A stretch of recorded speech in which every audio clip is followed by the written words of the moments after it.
The bar was dark and smelled like sweat and cheap alcohol. Ji-won sat in the corner watching the door. He always watched the door. Old habits from his military days never died. His hand rested near his weapon, hidden under his jacket.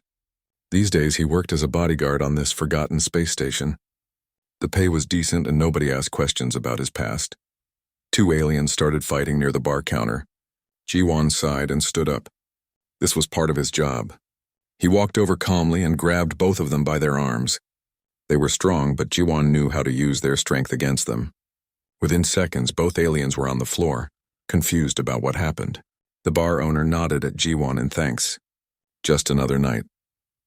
Later that night, Ji-won returned to his small room. It was barely bigger than a closet with just a bed and a locker. He liked it that way. Less to care about meant less to lose. He was about to sleep when someone knocked on his door. Nobody ever knocked on his door. Ji-won grabbed his weapon and opened the door slowly. A tall figure stood in the hallway wearing a heavy cloak that covered most of her body. But Ji-won could see she was not human. She was too tall, almost 8 feet. 4 arms were visible under the cloak. The woman spoke in perfect English, though her voice had a strange musical quality. She said her name was Taryn. She needed to talk to him about a job. A private job. Ji-won almost said no, but something in her voice made him pause.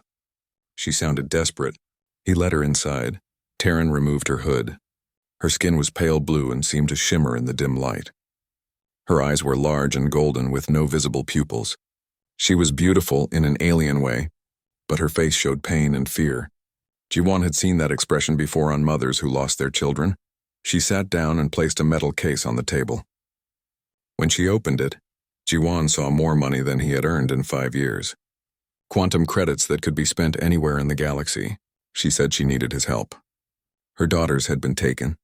She needed someone to help her get them back. Ji-won looked at the money, then at her. He asked why an alien queen needed a human.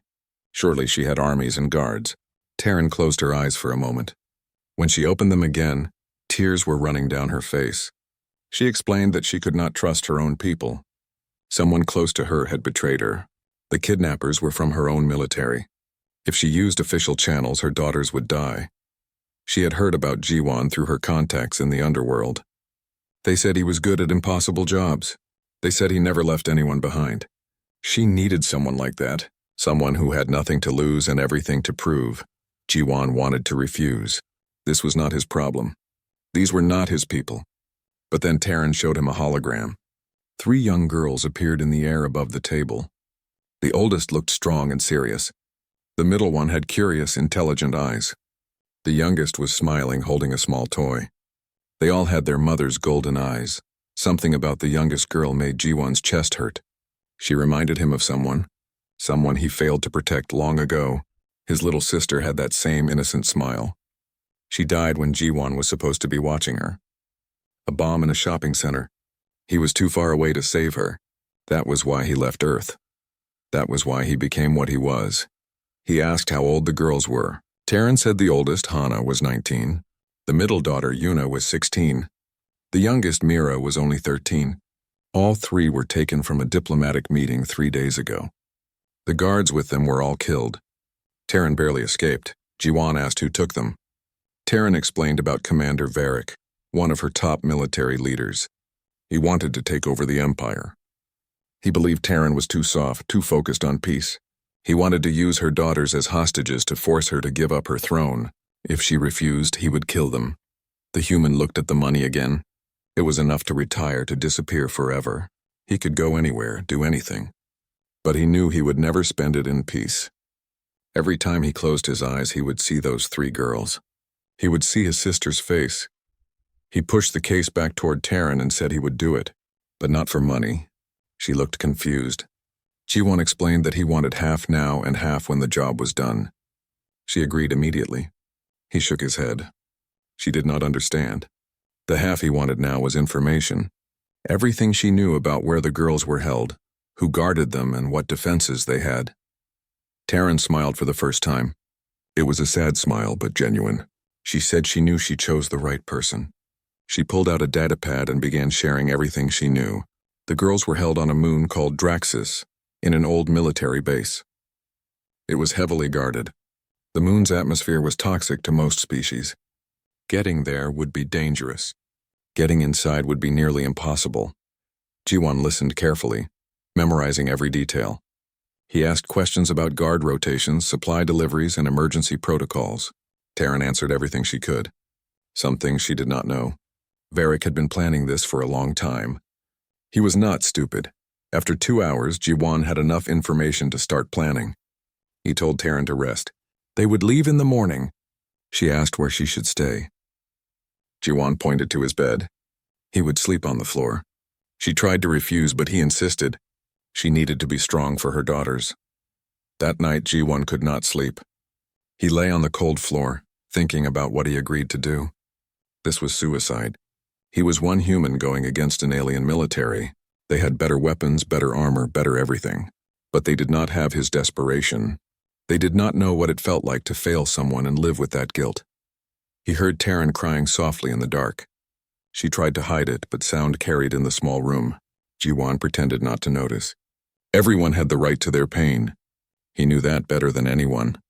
In the morning, they prepared to leave. Ji-won packed light, just his weapons, some basic supplies, and a photo he kept hidden in his jacket. It was old and worn, showing a young man and a little girl. Both were smiling. That man seemed like a stranger now. Taryn watched him pack. She asked if he had family waiting for him back on Earth. Ji-won said no. Everyone he cared about was gone. That was why this job was perfect for him. He had nothing to lose. Taryn looked at him with her golden eyes and said softly that maybe he had something to gain. They left the station on a small ship Taryn had hidden nearby. It was old but fast. As they flew through space toward Draxus, Ji-won studied the base's layout on the datapad. He asked Taryn about Veltharian military training.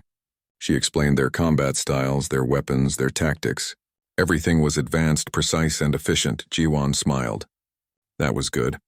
Advanced meant predictable. Efficient meant they followed patterns. Humans were not advanced or efficient. Humans were messy and unpredictable. That was his advantage. That was how he would win. Taryn asked what he was thinking. Ji-won told her about an old saying from Earth. When fighting someone stronger, be smarter. When fighting someone smarter, be crazier. He planned to be both. Taryn did not look reassured, but she nodded. She had no choice but to trust him. As the moon of Draxus appeared in the distance looking dark and poisonous, Ji-won felt something he had not felt in years. Purpose. Maybe he could not save his sister. Maybe he could not undo his past mistakes. But he could save these 3 girls. He could give their mother back what she lost. And maybe, just maybe, that would be enough. The moon of Draxus looked worse up close. Its surface was covered in jagged rocks and deep cracks that leaked poisonous gas. The sky was a sick yellow color and lightning flashed constantly in the clouds. Ji-won understood why Varric chose this place. Nobody would come here unless they had to. They landed the ship in a canyon several miles from the military base. Taryn wanted to go immediately, but Ji-won refused. He made her sit down and study the base's layout with him. She was frustrated. Every hour they waited was another hour her daughters suffered. But Ji-won was firm. Rushing in would get everyone killed. For 2 days, they watched the base from a distance using scanning equipment. Ji-won took notes on everything. How many guards were at each entrance? When the shifts changed? What kind of vehicles came and went? Taryn thought he was being too careful. She did not understand that this was how humans survived against stronger enemies. Patience and planning. On the 3rd day, Taryn could not take it anymore. She started arguing with Ji-won, saying her daughters did not have time for his human caution. Ji-won stayed calm. He asked her what would happen if they died trying to save the girls. Who would rescue them then? Taryn had no answer. She sat down and put her face in her hands. All 4 of her hands were shaking. Ji-won sat beside her. He did not touch her, but he spoke quietly. He told her about his sister, how she died because he was not prepared, how he carried that guilt every day. He would not let that happen again. He would get her daughters back, but they had to do it right. Taryn looked at him with her golden eyes and nodded slowly. That night, Taryn told Ji-won about her daughters. Hana was training to be the next empress. She was strong and serious, always practicing with swords and studying military tactics. Yuna loved learning about other cultures. She collected books and artifacts from 100 different worlds. She was fascinated by humans especially. Mira was the youngest and most innocent. She loved to sing and paint. She still believed the universe was good. Ji-won listened to every word. He needed to understand who he was saving. They were not just targets in a mission. They were real people with real lives. Knowing that made him more determined. It also made him more afraid. On the fourth day, Ji-won was ready. He had a plan. It was risky and required perfect timing, but it could work. He explained it to Taryn. They would disguise themselves as supply delivery workers. A cargo ship was scheduled to arrive that evening. They would intercept it, take the uniforms, and walk right through the front door. Taryn thought this was insane. Veltharian security systems would scan them. They would be caught immediately. But Ji-won smiled. He was counting on Veltharian confidence. They were so sure their technology was perfect that they never expected someone to simply lie their way inside. Psychology was just as important as technology. They intercepted the supply ship without violence. Ji-won convinced the crew they were replacement workers using forged documents he created. The crew was confused but did not question it. Veltharians were used to following procedures. Once Ji-won and Taryn had the uniforms and access codes, they let the crew go. No need to hurt innocent people. Approaching the base was terrifying. Taryn had to hide her extra arms under a bulky jacket. Ji-won wore a helmet to hide his human features. They drove the supply vehicle right up to the main gate.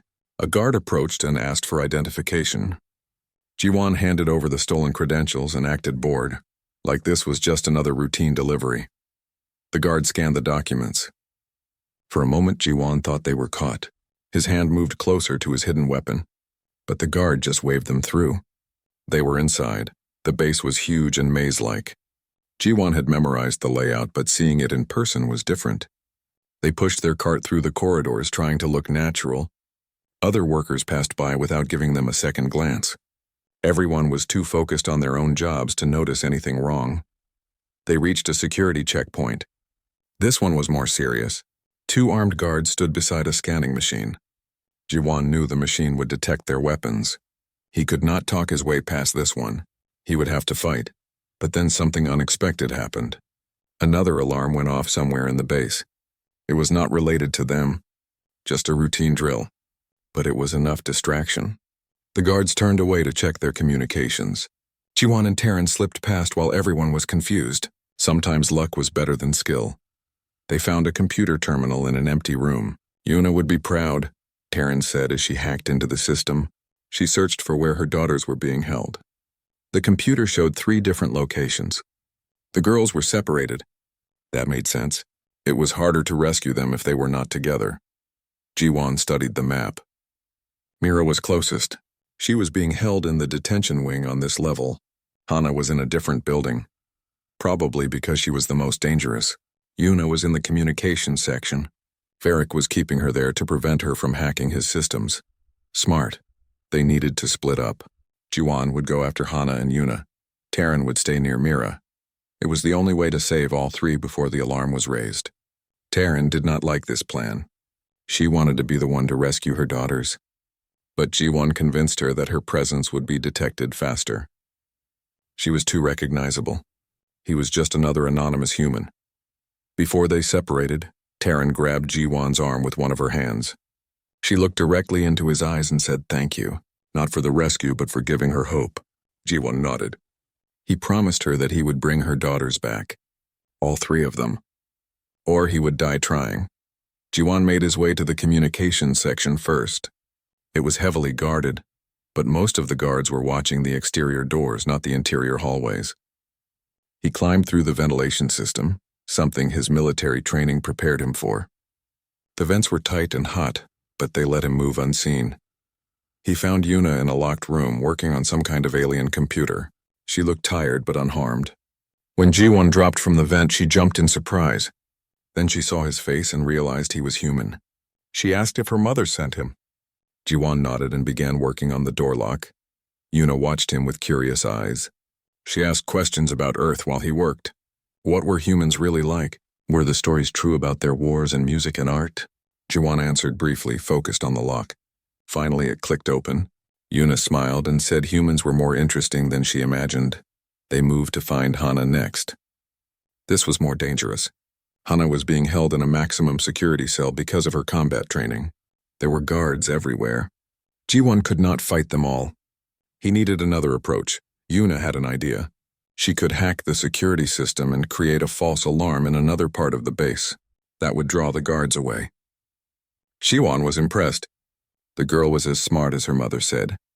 They found another terminal and Yuna went to work. Her fingers moved incredibly fast across the controls. Within minutes, alarms blared in the opposite wing. Guards rushed away to investigate. Ji-won and Yuna moved quickly to Hana's cell. Through the small window, Ji-won could see her sitting on the floor, meditating. Even in captivity, she maintained her discipline. When Ji-won opened the door, Hana moved like lightning. She attacked him before he could speak, probably thinking he was another guard. Ji-won defended himself without hurting her. He blocked her strikes and stepped back. Yuna shouted for her sister to stop. It was a rescue. Hana stopped and looked at Ji-won carefully. She saw he was human. She was skeptical. A human was rescuing them. Ji-won did not have time to explain. He just said their mother was waiting and they needed to move. Hana hesitated, then nodded. Family came first. Meanwhile, Terran had reached Mira. The youngest daughter was crying when her mother appeared. Terran held her tightly with all four arms.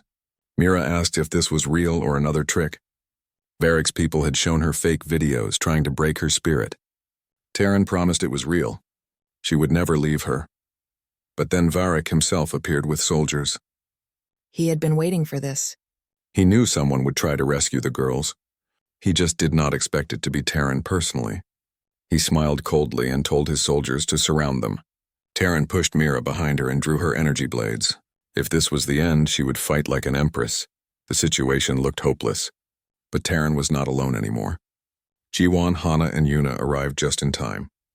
They had heard the commotion and came running. Now it was 4 against a dozen. Still bad odds, but better than before. Ji-won looked at Terran and smiled. Time to be crazy. The first soldier to attack Terran never saw her blade coming. She moved with incredible speed for someone so large. Her energy blade cut through his armor like paper.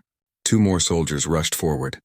Terran spun and struck them both down with her other blade. Years of royal training made her a deadly warrior.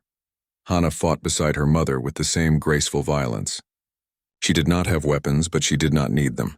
Her hands and feet were weapons enough. She broke one soldier's arm and knocked another unconscious with a spinning kick.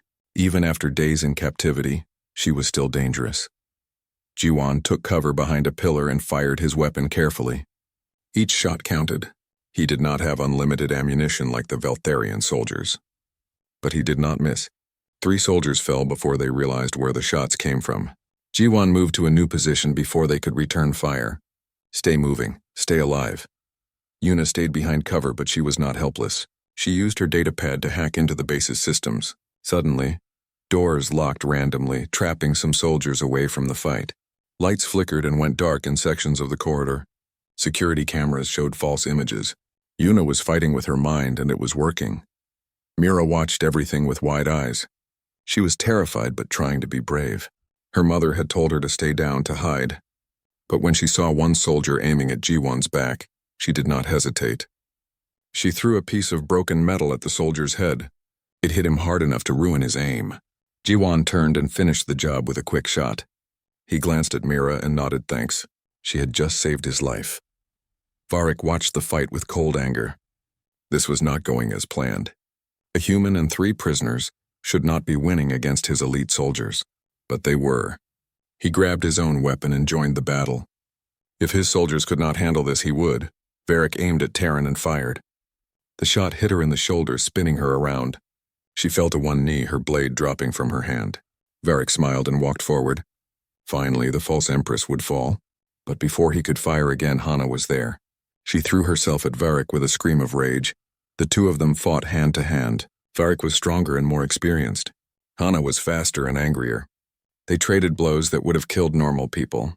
Hana's knuckles bled. Varric's face was bruised. Neither would back down. Ji-won saw Terran was hurt and ran to her. He pulled her behind cover and checked her wound. It was bad but not fatal. The energy blast had burned through her armor and into muscle. She needed medical help soon. Terran pushed him away and pointed at her daughters. Forget about her. Get the girls to safety. Ji-won ignored her. He tore fabric from his jacket and wrapped her shoulder to stop the bleeding. He told her that her daughters needed their mother alive. If she died here, Varric won. Taryn looked at him with pain in her eyes but nodded. She understood. More soldiers were coming. Jiwon could hear their boots in the corridor. They were trapped. The only way out was through the hangar bay, but that was on the opposite side of the base. They would never make it while fighting. They needed a different plan. Yuna had an idea. She could trigger the base's emergency evacuation protocol. It would open all the exterior doors and sound alarms everywhere. In the chaos, they might be able to reach the hangar. It was risky. The exterior doors would let in the toxic atmosphere. But they had environmental suits stored in the hangar. If they moved fast enough, they could survive. Jiwon agreed. It was their only chance. Yuna started typing on her datapad, breaking through security firewalls. Hana was still fighting Varric. Jiwon shouted at her to fall back. They were leaving. Hana blocked one more of Varric's punches, then kicked him hard in the chest. He stumbled backward and she ran. The evacuation alarm started blaring. Massive doors began opening throughout the base. Yellow toxic gas started seeping inside. Soldiers panicked and ran for emergency suits. In the confusion, Jiwon led the group toward the hangar bay. Taryn leaned on Mira for support. Hana and Yuna ran ahead to clear the path. They reached the hangar bay just as the toxic gas was getting thick. Jiwon could feel it burning his throat. Everyone was coughing. They found environmental suits and put them on quickly. The suits were designed for Veltharians, too big for Jiwon and uncomfortable on Taryn's injured shoulder. But they worked. The hangar had several ships. Most were military fighters, heavily armed but designed for single pilots. There was one cargo transport that could fit everyone. It was not made for combat, but it would have to do. Jiwon ran to the ship and started the engines. He had no idea how to fly Veltharian technology, but the controls were similar enough to human ships. He hoped. Yuna pushed him aside and took the pilot seat. She had studied dozens of ship designs. She could fly this. Jiwon moved to the weapons station. The ship had 2 small defensive guns. Not much, but better than nothing. Everyone else strapped into seats. Taryn held Mira close with her good arm. They launched just as Varric's soldiers reached the hangar. Shots hit the ship's hull, but Yuna was already accelerating. They burst through the hangar doors and into the toxic atmosphere. The ship shook violently. Alarms beeped everywhere, but they were free. Then Varric's gunship appeared behind them. It was faster and much better armed. Varric was not giving up. He fired missiles that streaked toward them. Yuna pulled the ship into a steep dive, flying dangerously close to the rocky surface. The missiles exploded against the ground, sending up clouds of debris. Jiwon fired back with the defensive guns, but the shots just bounced off Varric's shields. They were outmatched. Varric fired again. This time, one missile hit the cargo ship's engine. Alarms screamed. They were losing power. Yuna fought with the controls, trying to keep them in the air. Jiwon looked at the toxic storm clouds ahead. Lightning flashed inside them. The clouds were full of acid that would eat through most ship hulls. But their small cargo ship was older, built with simpler materials that might resist the acid better. It was a crazy idea.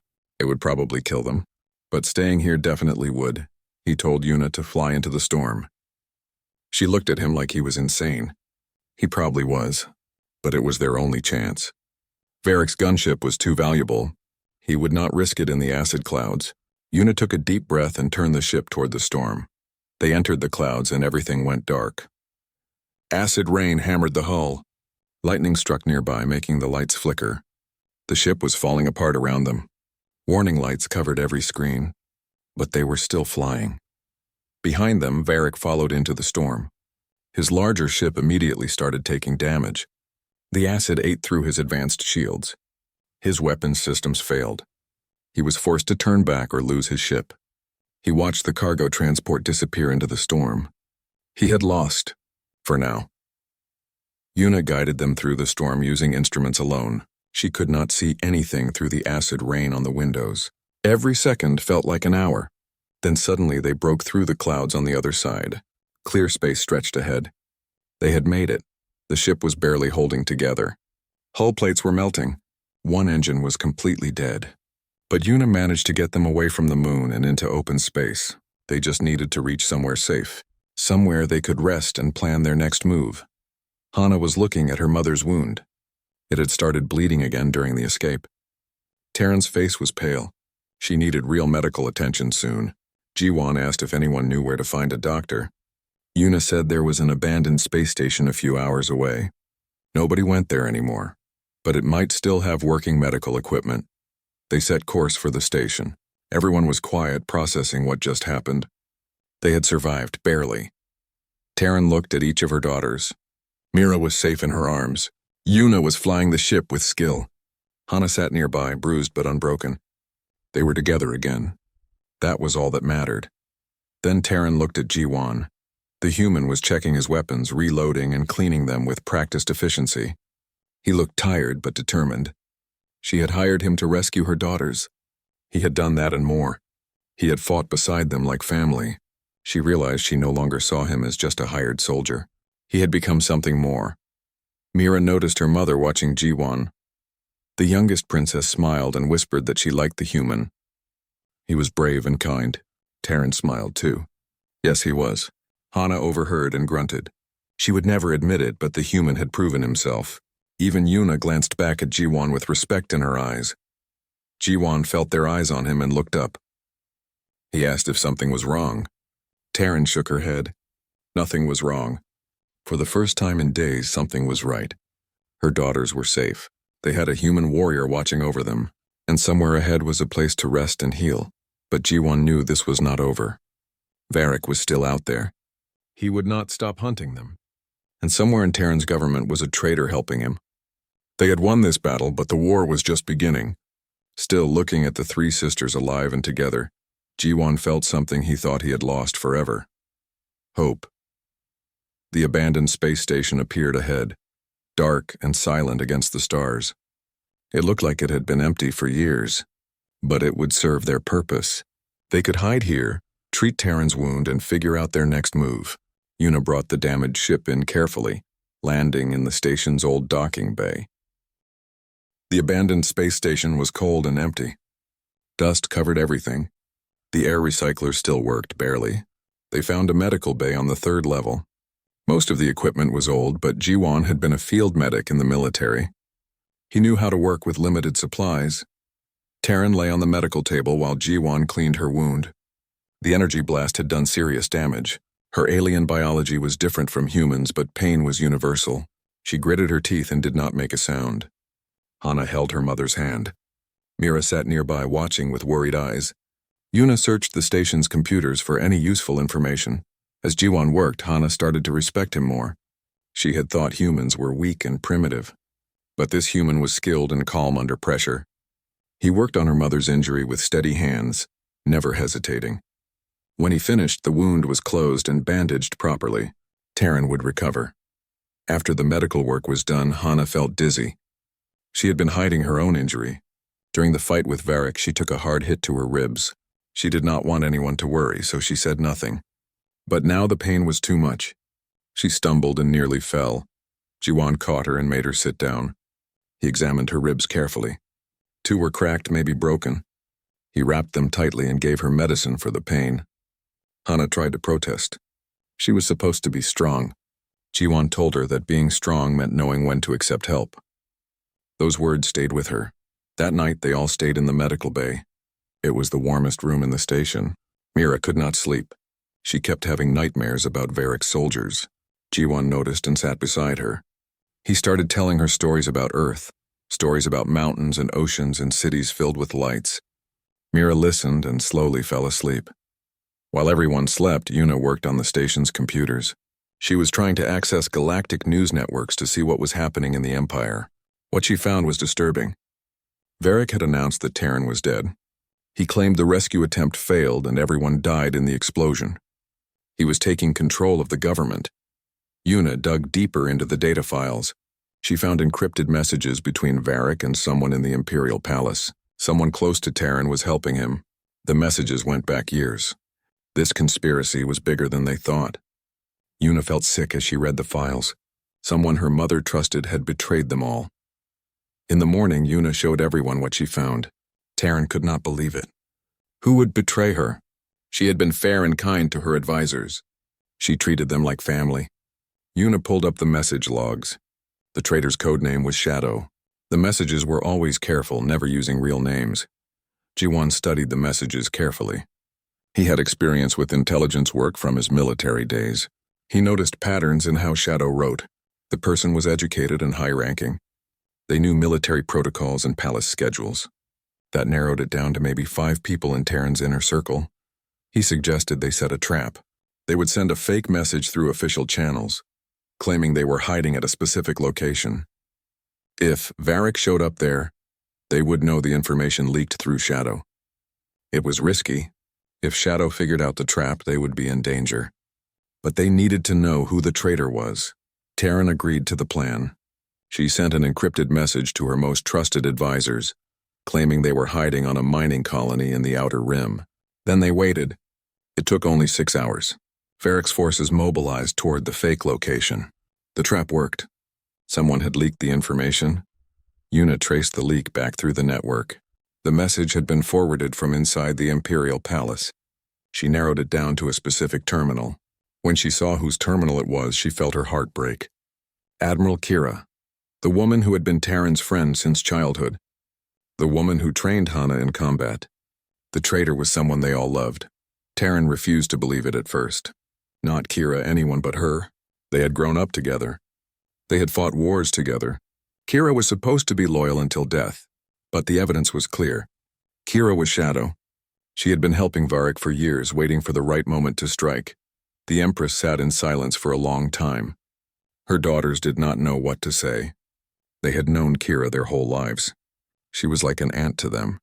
Now she was the enemy. The betrayal hurt worse than any physical wound. Ji-won understood that kind of pain. He had lost friends to betrayal before. He told Terran that trust was a weapon that could cut both ways. When people betrayed you, it hurt, but that pain proved you were still capable of trusting. That was not weakness. That was strength. Later, Mira found Ji-won alone in one of the observation rooms. He was looking out at the stars, lost in thought. She asked him if he was okay. He said he was fine. Mira said she did not believe him. Humans were bad liars. Ji-won smiled at that. The little princess was smarter than she looked. Mira asked if Ji-won had a family. He did not answer right away. Then he pulled out the old photo from his jacket. The one with him and his little sister. He told Mira about her. How she loved to draw. How she made him laugh even when he was angry. How she died because he was not there to protect her. Mira looked at the photo for a long time. Then she said something that surprised him. She said his sister would be proud of him. He was protecting people now. He was saving families. That was what heroes did. Ji-won felt tears in his eyes. He had not cried in years. He thanked her quietly. Hana was in the training room trying to exercise despite her broken ribs. She was frustrated. She felt weak and useless. Ji-won came in and told her to rest. She refused. A warrior did not rest while there were battles to fight. Ji-won sat down and told her a story about his military training. He said that during basic training he broke his hand but refused to report it. He thought he had to be tough.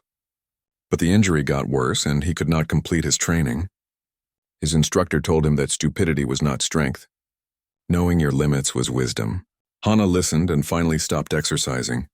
She sat beside him in silence. Yuna approached Ji-won with questions about Earth. She wanted to know everything. What were humans really like? What made them different from other species? Ji-won thought about it. He said humans were survivors. They were not the strongest or the smartest. But they were stubborn.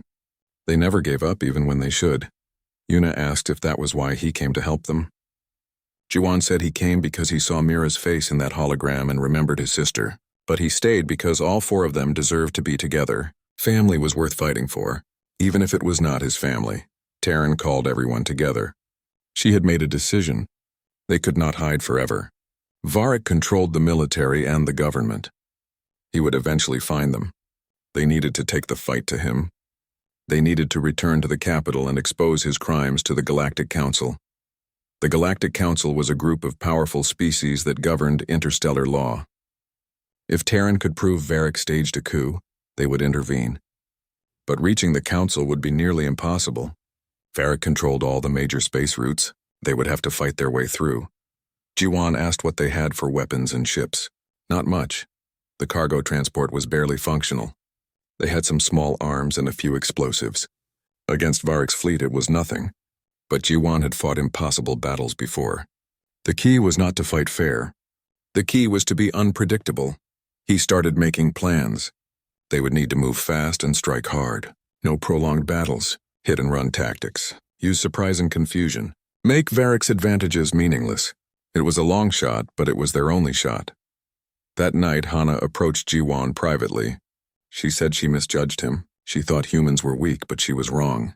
He had proven himself in battle. More importantly, he had proven himself as a person. She offered him a formal apology in the Veltharian way, placing her hand over her heart. Jiwan accepted with respect. He told her she was a great warrior and would make an excellent empress someday. Hana smiled. It was the first time he had seen her smile.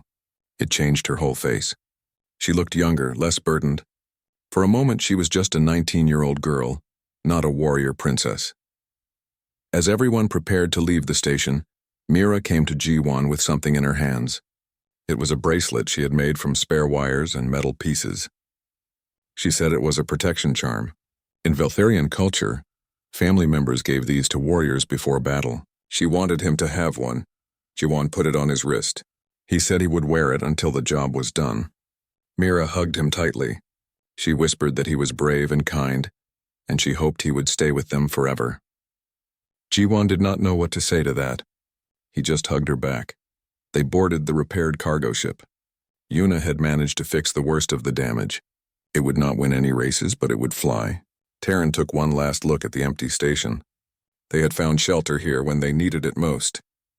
Now they were leaving to face their greatest challenge. As they flew toward the capital, everyone was quiet.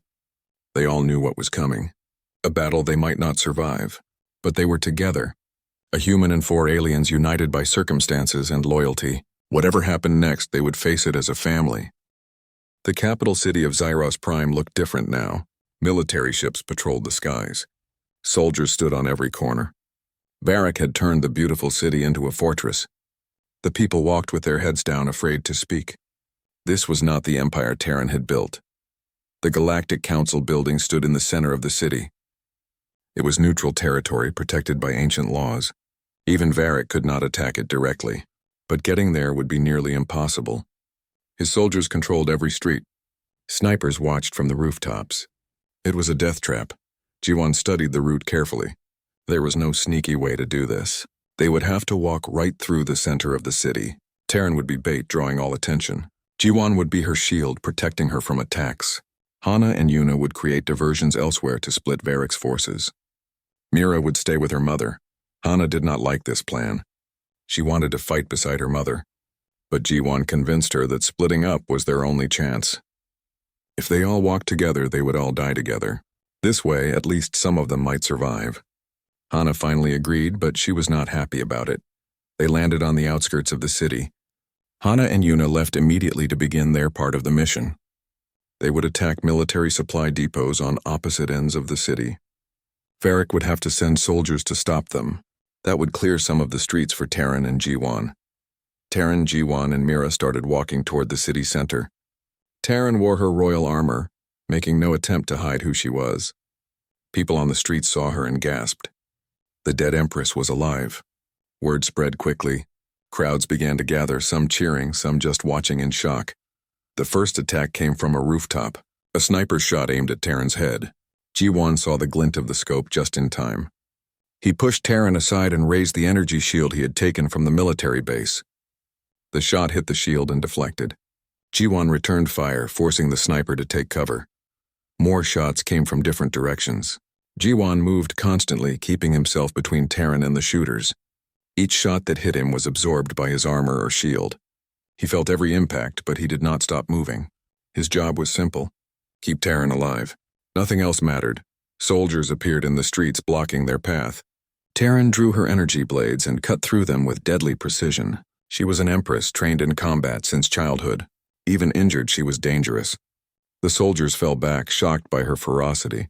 Mira stayed close to her mother, trying to be brave. She was terrified, but she remembered what Jiwan taught her. Fear was okay. Everyone felt fear. What mattered was what you did despite the fear. She kept walking forward, holding her mother's hand tightly. On the other side of the city, Hana and Yuna were causing chaos. Hana fought with fury, destroying supply vehicles and communication towers. Yuna hacked into military systems, sending false orders that confused the soldiers. They were outnumbered, but they were winning through speed and surprise. Varric watched everything from his command center. He was furious. How were they still alive? How was a primitive human protecting the Empress so well? He sent more soldiers, more snipers, more everything, but nothing worked. The human kept moving, kept blocking, kept fighting. Halfway to the council building, Admiral Kira appeared with a battalion of elite soldiers. She stood in the middle of the street, blocking their path. Terran stopped walking. For a moment, the two women just looked at each other. Once they were friends. Now they were enemies. Kira spoke first. She said Terran was weak and foolish. The Empire needed strength, not peace. Terran had failed as an empress. Terran listened quietly, then responded. She said Kira had forgotten what strength meant. Real strength was protecting people, not controlling them. Real strength was mercy, not cruelty. Kira challenged Terran to single combat. It was a traditional Veltharian duel. Whoever won would be right. Terran accepted. G1 tried to stop her. She was still injured. But Terran shook her head. This was something she had to do herself. She told G1 to protect Mira. The two warriors faced each other in the street.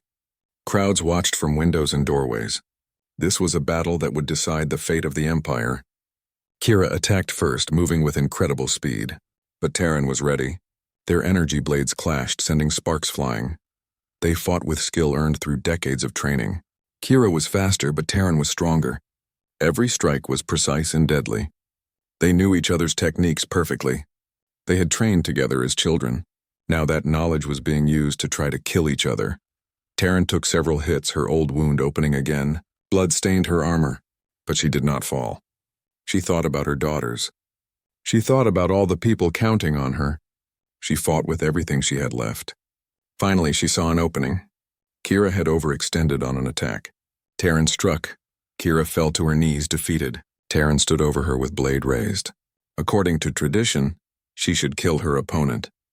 But Terran lowered her weapon. She said enough people had died because of this betrayal. She would not add one more. Kira looked up in surprise, then shame.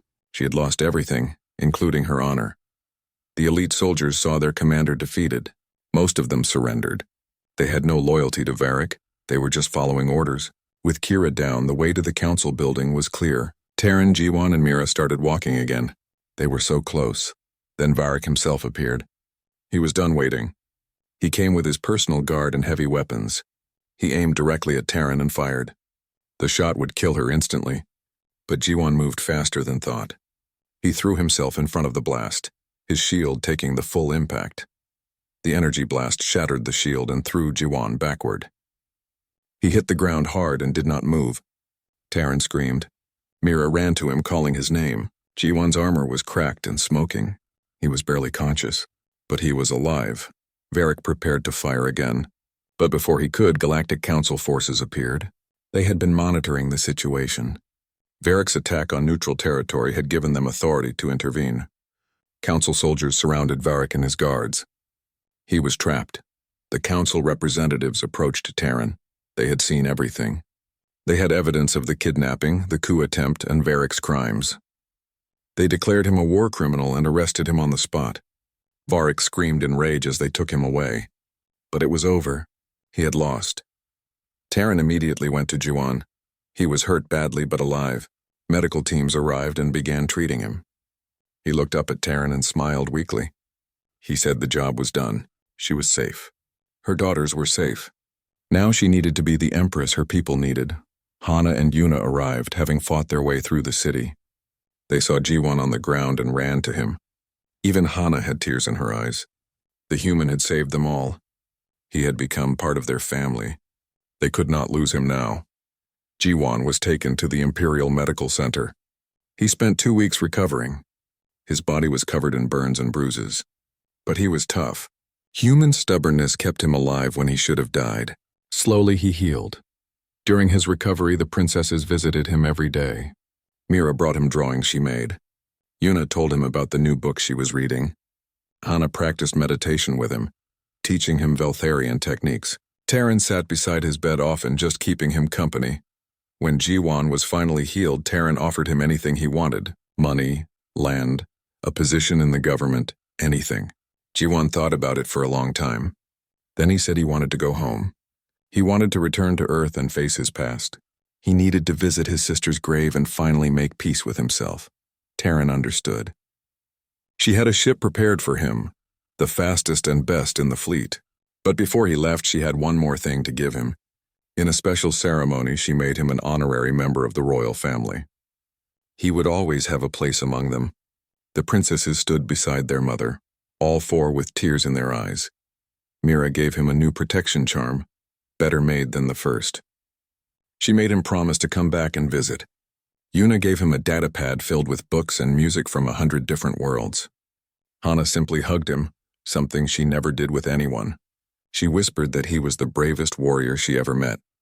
Terran walked Jiwan to his ship. She thanked him again, but Jiwan shook his head. He said she gave him something more valuable than money. She gave him redemption. She let him save a family when he failed to save his own. That was worth more than anything. Jiwan flew back to Earth alone. When he arrived, he went straight to the cemetery where his sister was buried. He stood in front of her grave for a long time, just thinking. Then he told her about his adventure, about the alien empress and her 3 daughters, about becoming a shield for people who needed him. He said he hoped she was proud of him. He had been carrying guilt for so long. But now he understood that he could not change the past. All he could do was try to be better in the present. Try to protect others. Try to honor her memory by living well. Weeks later, Jiwan received a message from Terran. The Empire was stable again. Her daughters were happy. Hana was training to be empress. Yuna was building cultural exchanges with other species. Mira was painting beautiful murals in the palace. Everything was peaceful. The message ended with an invitation. They wanted him to come back for Mira's birthday,